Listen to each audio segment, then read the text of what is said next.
Hi, I'm Jean-Michel and welcome to the show. And today we are joined by one of the brightest minds in the blockchain industry, the founding father of IBM Hyperledger, Mr. Gurvinder Ahluwalia. Let's jump in. Gurvinder, welcome to the show. How are you doing? Good, Jean-Michel. It's so good to see you. Likewise. Thank you for inviting me to the show and the discussion. Thank you for being here. It's been a minute. So we've known each other for some time, but I think it's best we start with a little bit of an intro about who you are, what it is you do, and what's your interest in the blockchain space. Okay, well, thanks for introducing me. Again, my name is Gurvinder Ahluwalia. I'm based in Dallas, Texas, and had most of my professional training and career in the United States. I'm originally from India. I'm the founder and CEO of Digital Twin Labs, which is kind of think of it like a venture studio where we invite innovation from startups and enterprises and other participants. Previously, my background is in large tech environments. I've done stops at Motorola, which is where I started my career. And it was kind of the first bookend of my career where I had the privilege of deploying the second largest TCP/IP network of the world back at that time. So putting in the plumbing at that time. And the reason I note it that way is because I'll fast forward in a few minutes to kind of where we are. And that is a whole new kind of plumbing that all of us are involved in putting in place now around blockchain. But anyway, in between, I made stops at Accenture, at Texas Instruments. I had the privilege of launching the first embedded Linux handheld-based device into the US market, and then turned my career into the next wave of technology, which was around cloud and IoT. And my last corporate innings was at IBM, where I was the CTO for IBM's blockchain, IoT, and cloud business, and also was privileged to co-found the IBM blockchain business, and in parallel co-found the the open source Hyperledger Linux Foundation movement. Of course,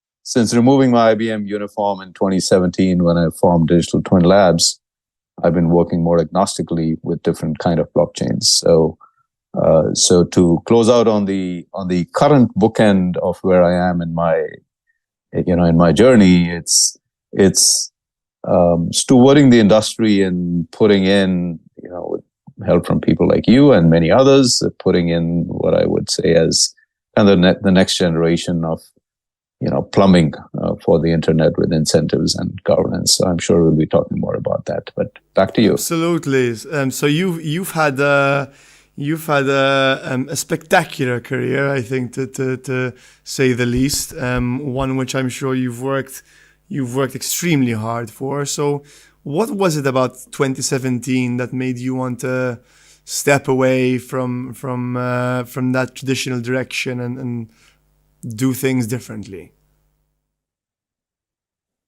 I won't get into specifics on the direction IBM took, but by now it's well known on the direction that IBM took, which was towards permissioned private networks. And the way I looked at it is blockchains and, more broadly speaking, decentralized ledger technology and networks are going to be more ubiquitous. They're going to be highly decentralized, meaning the governance particularly. And I wanted to have the opportunity to work with multiple technologies. Of course, when you're with a technology provider, then you're mostly restricted to working with, their set of product family and technologies, even if it is in the open source. There also was a challenge that a single technology provider cannot outpace the innovation of the open source world. And we've seen that time again. And particularly, I would cite the Ethereum ecosystem was innovating very, very, very, very fast. So in some sense, I had the privilege of, kind of co-pioneering the first generation of business and enterprise blockchains. I had the privilege of implementing the proof for the use of blockchain for the first time in a business context, meaning for business use cases for the first time in the planet. And that was shared widely and received very well with the industry and the media. But then the opportunity had to be much larger because we all know where the numbers are headed, despite the ups and downs of the crypto market, which is separate from what I would say the blockchain base. That this has to be an area where I have to play more widely with different technologies. And then, of course, I wanted the autonomy of things, doing things on my own, which you have great latitude when you're, get into an entrepreneurial kind of a venture like I am in. Absolutely. So it's you touched upon something very interesting there, Maguri, which is your let's say not so obvious disdain for private and permission chains, right? So you have a very particular set of experiences under your belt, right? Like rolling out a TCP/IP network, like one of the first TCP/IP networks out there, is no small feat, right? And you've seen multiple generations of tech change the world and change the way everyone does things. And to be able to have done that, you saw things way earlier than everyone else did, and way earlier than it affected everyone else's lives, right? So what is it about private and permission chains that you see that you personally aren't all right with? Yeah, that's a great question. And what I would say is that you do get an opportunity working with frontier technology, working at the leading wave of disruption and technology. I try not to call it disruption because it's really not a technological phenomenon. It's more of a phenomenon explained by economics. But nevertheless, when you work with large technologies, change doesn't happen easily, and the entire diffusion process. So I'll give you an example. Like for some period of, and then I'll come, more directly to your question. For some period of my career, as I mentioned, I worked with embedded systems and launched to the market, one of the first handheld based on embedded Linux. This is before tablets and Apple, iPad and all were fashionable. I'm talking about circa 2000, 2003, 2004. So just to be clear, I'm sorry to interrupt, because 2003, 2004 was before the first iPhone, right? So we're talking about like a Linux embedded device used in an enterprise setting? Exactly. Okay. Yeah. So Linux before that was used only in back-end server data center environments. And, obviously, as we know, put a crunch on, Windows servers. But the use of Linux in edge devices and embedded systems was a later phenomenon. And so the project that I'm referring to was an EdTech end user product, a handheld device. Think of it as a forerunner to what iPad was, and had all the bells and whistles, except it was very clunky, it was big, and it was heavy, just like the original cell phone was. But my point over there, Jean-Michel, is that, and in parallel during that time, I also got a chance to work with. We are now in 5G, right? So at that time it was 3G. So I worked on 3G, handset terminals, and I'm coming to your point on having the advantage of being able to foresee technology. And if you miss a certain cycle in telecom, in putting your base in, then you don't get another window until about another 7 years, right? Now that is very unique about infrastructure. And that is the reason infrastructure is called infrastructure. And that's the reason it's called plumbing, because it's hard to change it. And if you miss a certain window, the next window doesn't happen until 7 years. But that also means that if you're working on a certain technology now, you know that after 7, 8, 10 years is when it will penetrate. So believe it or not, I was working, now this technology that we are using, I was working on video conferencing through cell phones in 2004, 2005. And the reason it was because that's when the chip vendors are working on it. Now, nothing gets deeper in an infrastructure than, chip and silicon level. So, right. So that's when the chip technology begins to accommodate what at an application level is known as, the technology that we are using right now. And that is what, FaceTime video from Apple and other video capabilities on cell phones is. I'm not talking about laptop. It started at the chip level. So when you're working at certain infrastructure level and other technologies, you're able to foresee when that wave will really begin to penetrate into applications and consumerization. So more directly now to your question around private permissioned kind of blockchains, that taxonomy and that mental framework to organize the understanding of blockchains, whether they're private and public, whether they're permissioned versus permissionless, that 2x2 matrix, if you may, was an organizing paradigm for simplicity.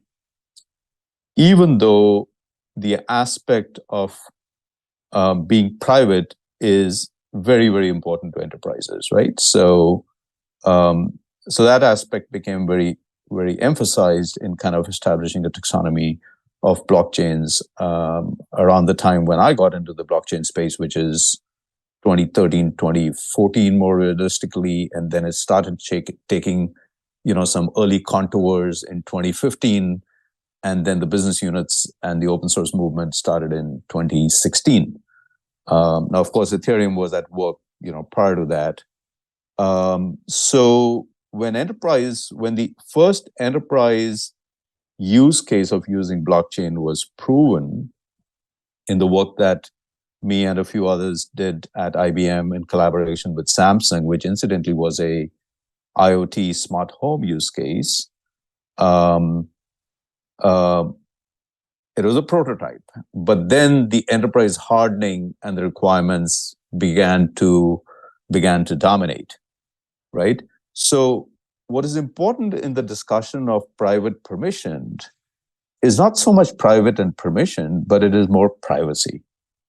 So I would shift the lens on the aspect and the feature and the functionality of privacy.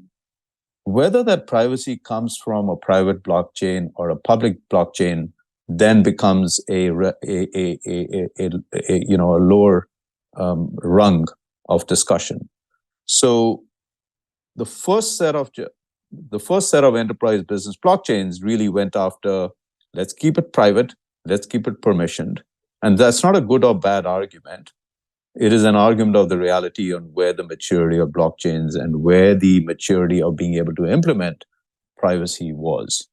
And the ability to implement privacy required private, required permissioned kind of blockchain. Let me just pause over there, give it back to you. No, it's an interesting way to look at it. So I was always of the mind that permissioned chains and private chains were the enemy, at least for the sort of first few years of getting into this industry, right? And then after a while, once you make certain realizations, you realize that the technology itself is agnostic, right? And it's the way in which it's utilized is actually what's bad. However, you made an important distinction in that last point, which was that what we really should be focusing on is not whether it's permissioned or permissionless, but where do the privacy aspects of the project come into play, right? So how is it, or do you think it's possible to have a private and open blockchain, like something like Solana a public and open blockchain, something like Solana or Avalanche or anything like that, and somehow still create the privacy requirements for enterprises? Yeah. That's a good question, Jean-Michel. And the way I organize my thoughts, and also the way I'm kind of advancing at least my perspective in the industry. And as you know, I was invited to give a few talks at Davos, and this incidentally was one of the topics recently. And it is like, in some sense, the first, what I'm referring to as the first generation of enterprise or business blockchains, right? Started from, let's say, 2015, 2016. And in some sense are beginning to now, at best we can say blur, but at worst we can, even say there's sort of a demise of it happening. And there is some example of certain ventures and platforms shutting down, like the most remarkable recent one is TradeLens, which was one of the largest referenceable works came out of IBM, and might I confess that had my early fingerprints on it. But that is the first generation of enterprise business blockchains, and the shift now is towards what I'm referring to as the second generation of business blockchains.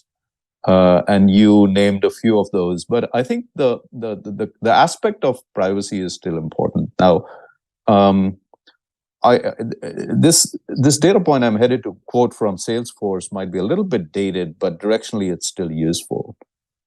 The design point of privacy is very important for enterprises. Don't get me wrong, but I think one of the Salesforce surveys a few years ago found out that only something like 6-7% of enterprise data is truly sensitive data, right? So we base the design and the use and the platforming of 100% of the data of an enterprise and the flows only because of 6% of it is privacy sensitive, right? So there really isn't any fine granularity and separation and isolation and chiseling of the data, right? So that is a flaw in the narrative around enterprise and privacy. Okay, so we have to be very, very specific when we say privacy. What portion of the data is really private? Now, of course, the sledgehammer approach and the easier approach is that, everything is private because it's too much work, and there probably isn't visibility on what portion of the data is truly private. So that's point number one. The second point is the model that is emerging for the second generation, or one of the models that is emerging for second generation enterprise business blockchains, is a tiered structure of blockchains where you have I'm going to take the example of the Ethereum ecosystem because that's demonstrating the most maturity, but that's not to say that other scenarios and solutions, will not emerge from other kinds of blockchains, but I'm referring to layer 2 protocols, right? So you have layer 2 protocol, and it's a vibrant ecosystem within the Ethereum ecosystem where you can deploy private instances of a certain enterprise use case on layer 2, and then be able to share through economic attestation that is available from the layer 1 public protocols, proofs for data that need to be shared at the same time, keeping them private. So I'm alluding to zero knowledge proofs, where you don't reveal how you arrive at that proof, but you're able to provide the verification and the proof of a certain data and the privacy associated with it. ZK is one of those options, and I see it as a technical solution for using or for introducing privacy on public infrastructure. I think the problem with zero knowledge proofs becomes explaining it to the people in power and the people that be exactly how it generates its integrity. It's like, how do you explain to a regulator, okay, yes, sure, this person isn't over 18 because that's what the ZK algo says. Like, that's such a mind-blowing barrier to get over, you know? Like, how do you deal with something like that? Yeah. You know, this has happened so many times, like time and again, where we have to go back and educate the market and re-educate the market for various reasons. In fact, we're doing some of that even now. We did some of that collectively, you know, in the blockchain collective, you know, in the various talks and conversations and panels that happened at Davos. I'm referring to that since that was really most recent. And part of it is, and you mentioned regulators, right? So, not just regulators, like just a larger demographics and audience has to be re-educated. And just because, and the example that I'm referring to now, most recently, is in the light of the crypto winter, in the light of the you know, FTX debacle, and prior to that, the stable coins around, you know, Terra Luna. Last year was a bloodbath. We all know that. But it was a bloodbath in crypto. It wasn't a bloodbath in blockchain. And what that basically did is that we had to step backwards. We had to pedal backwards. And that's not a good or a bad, but it's part of the stewarding that has to be done. And we had to go, you know, educate, re-educate the population once again on the separation between crypto and blockchain. And those are two very, very different things. Crypto is one use case that runs on top of blockchain, right? And, you know, what does that have to do with supply chains running on blockchain, or loyalty programs running on blockchain, Yes, or dispute resolution programs? But even this exact point which you just made, and I couldn't agree with you more, Gurvinder, right? Crypto is just one use case of blockchain, right? But even the possibility of or explaining the idea which you've just explained to me, to the average person in the street, is an extremely difficult task, right? When you introduce something like ZK, to me, it just, I don't know, you know what I mean? I have a little bit less faith in the understanding of the people that be. Yeah. So is it an issue on the user side? Do they have to have some kind of higher understanding, or is it an issue on the technology producer side? We need to be able to explain this in a way that pulls the tech out of it and just gives somebody a no nonsense explanation of why this is valid, you know? Yeah. So you remember, well, you might not, you're young enough, but people of my demographics would remember, like, what really popularized the internet at the household level, at least in America, right? I mean, I was going to say pornography and Viagra, but maybe I'm wrong. Well, certainly those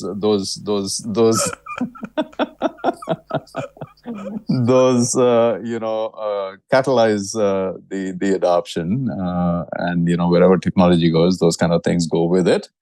In fact, there is a pornography platform on blockchain. In fact, and, you know, in all fairness, it's called SpankChain on Ethereum. No, I'm serious. I believe you, but I'm not. How you know about it? That's what I'm laughing about. But I'll tell you. Here's the interesting part, right? So to bring it back to ground and innovation, and you know, believe me, we talk about privacy, right? Do you think privacy is important to those kind of blockchains, right? Like a SpankChain? It would be, right? So, right? Like, nobody would, like, your girlfriend wouldn't want you to be, you know, seen, or you wouldn't want your girlfriend to be seen, you know, hovering around those kind of blockchains. But here's my point. Some of the best lessons and learnings on privacy technology on blockchains actually came out from SpankChain. Right? So that is, you know, not really discussed in the media, in the, you know, in the populist kind of, you know, industry, you know, dribble.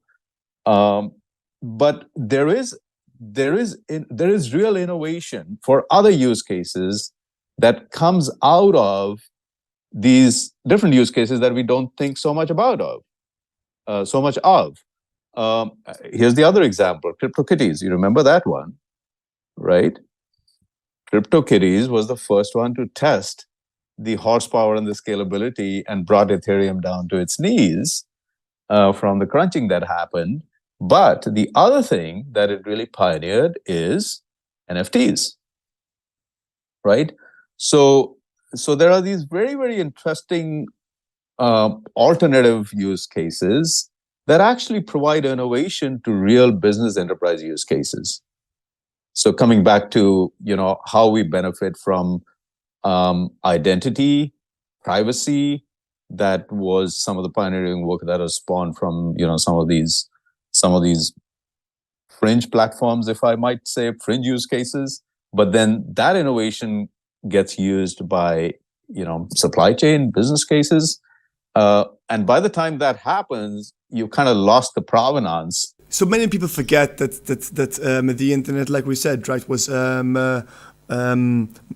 popularized essentially by the use of Viagra and pornography, right? And for Bitcoin, it was very much of the same. It was all you could do with Bitcoin in 2008 was either send it to someone you knew or buy drugs off the Silk Road. That was it. That was it for the longest time. And lo and behold, we've found ourselves in a $1 trillion market, right? So we tend to forget these original learnings, which have now brought us to these greener pastures, as it were. And just because they're maybe illicit and not too great to talk about, it doesn't mean there's a whole lot we can't learn from them, right? So Spank Chain is probably one of them. Yeah, absolutely. So innovation, and this also goes back a little bit to the point when you asked me, when I left from IBM over to my entrepreneurial role. Innovation can come from any direction. Innovation can come from totally unknown places. Innovation can come from totally unsuspecting sources.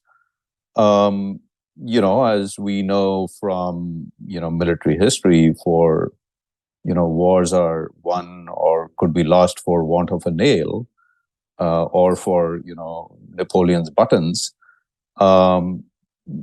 So innovation can come from like anywhere. But I want to close the thread out on the point we were earlier discussing when I said like what popularized the internet, at least in America, and it was this thing called AOL Online, America Online, right? And what they did is they basically took a CD and stuffed it into everybody's mailbox, meaning physical mailbox. And when you're checking your mail and you're checking your junk mail and you see the CD, and the next thing you do is pop it into the cradle of your laptop or desktop at that time, and you get introduced to this thing called AOL, America Online, and that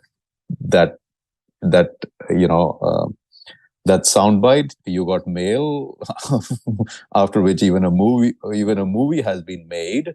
That was the moment, right? So that was the use case and phenomenon which brought the internet to every home in the United States, right?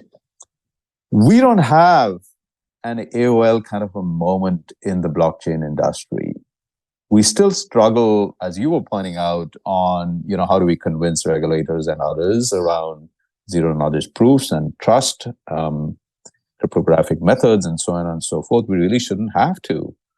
But it is well known that ease of use, user interfaces, these are huge risks for usability and barriers. And we still don't have. So it so happens, for better or worse, that crypto tokens have been the most successful and widely used widely mature and proven use cases, aside from the ups and downs of, capital market kind of, greed. But, it's not digital. It's not decentralized identity, which we were hoping for and still pushing for. It is not necessarily supply chain, even though there are several supply chain deployments that I personally have done, like for the supply chain of diamonds, for container, shipping goods, containers and logistics, for food, for micronutrition. These are all platforms that I have deployed during my role at IBM and Digital Twin Labs. But those are not the best use cases. They're not the most popular use cases. So we really are missing the ease of use and the pervasive use cases, for to make the adoption of blockchain kind of simple to every home and everybody. Yeah, lovely point, Gurvinder. So I think to sort of summarize that in a really simple way, I'd say the internet had its AOL moment. AI had its ChatGPT moment. ChatGPT moment. That's a good and one. blockchain will have its own moment at some point in the future. Right. What that will be, no one knows yet. Exactly. But hopefully we'll be a part of it. Guri, thank you so much for your time. Absolute pleasure. Take care of yourself. Have a great day.